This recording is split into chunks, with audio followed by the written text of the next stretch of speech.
Hello and welcome to Gardening Naturally with Green Fingertips. My name's Josie and I am a natural gardening coach. Today I would like to talk to you about slugs and snails and puppy dogs' tails. No, just slugs and snails. About how to manage slugs and snails in your garden, natural ways obviously to manage them and free ways to manage them, and the benefits that they could offer your garden. So let's get into it, shall we?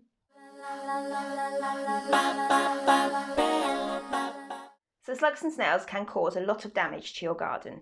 We know this. If you plant a new, particularly herbaceous plant, like a hosta or something along those lines, they descend like locusts, or like slug-like locusts, and just devour the plant. And before you know it, the plant's gone. You're not getting it back. It's been eaten completely. So slugs and snails can cause a lot of damage in your garden. But they can actually also provide a lot of benefits as well, which is very surprising because we always see the bad side of a slug or a snail. Slugs and snails are really good at processing organic matter. They create nutrients out of the organic matter that are in the soil, plant matter that's rotting down, everything they kind of eat, they process through. Not going to go into details how they process it, but you can imagine. They process it and it creates a really highly nutritious compost and growing medium for the garden. So having a few slugs and snails in your garden isn't actually a bad thing. It can really help increase the condition of your soil and the nutrient level for your plants as well. Now, I'll go into this in a bit more detail in a second, but slugs and snails also attract a variety of wildlife to your garden as well. If you've watched me for more than 5 minutes, you know that wildlife in your garden actually is an incredibly clever and money-saving way of looking after your garden naturally.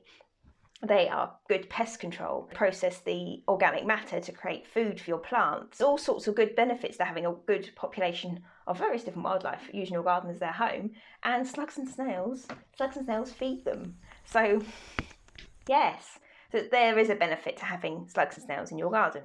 How do we control them? How do we keep them under control? How do we manage the population of slugs and snails? Now, as I always say, everything in moderation. Now, it's bad, obviously, to have too many slugs and snails in your garden, but you don't want to have no slugs and snails in your garden. Now, there's ways of preventing them getting to the plants that you want to keep them away from, the real special plants that you really don't want them getting eaten. Copper tape, sticky tape, but it's copper on the outside, sticky on the inside. You can wrap it around like trunks, bigger stems, woodier stems, and anything like that, and supports and things to prevent the slugs like climbing up to get to the plants. They get over the copper tape and they don't like crossing it. That often works quite well. Now, I've had mixed reviews on copper tape, and I've used it in the past and it's worked really well, and I've used it in other areas and it hasn't worked at all. So I don't know if it's the type of copper tape that we've used, the brand, what it is, or the type of slug, maybe. It might be a slug that doesn't like it and another slug that does. So who knows? But if you've got any feedback on copper tape, leave in the comments, let me know. Seashells. Now, broken up shell, you could also use eggshells for this as well, but seashells work very well. And I think it's the saltiness as well, where they're from the sea, that also helps. But if you use these as like a topping around plants that you want them to keep away from, that works very well because they won't cross anything sharp. They've got a very soft, I think you're supposed to go up your foot, and they don't like to cross anything too prickly and hard, anything like that. So they like to stick to the soil. So if you have anything like that, like a seashell or an eggshell, anything crunched up into quite sharp pieces, put them around the plants that you want them to stay away from. Very effective way of keeping them away. As I said about the seashells, salt is a very effective way of keeping slugs and snails off of things. Now, they don't like salt because it instantly dries them out and they go foamy and it's a whole traumatic affair. It's horrible. But salt does work very well.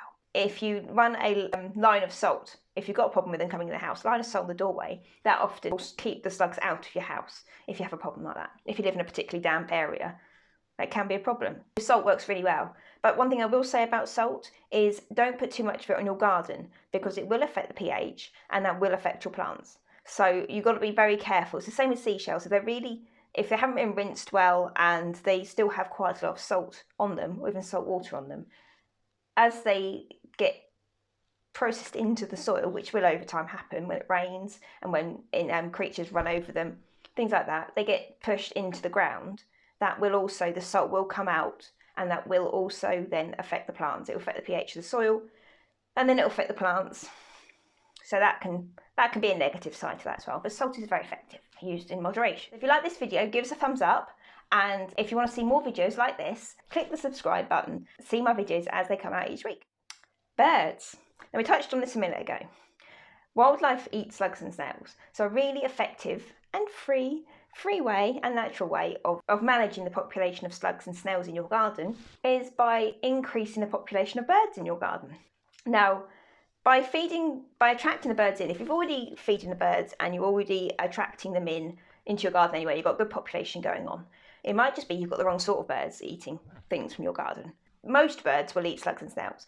You want to try and attract in, if you can, the medium-sized birds to larger-sized birds. So by attracting the blackbirds and thrushes and slightly larger birds, they are going to be the perfect predator for the slugs and snails in your garden.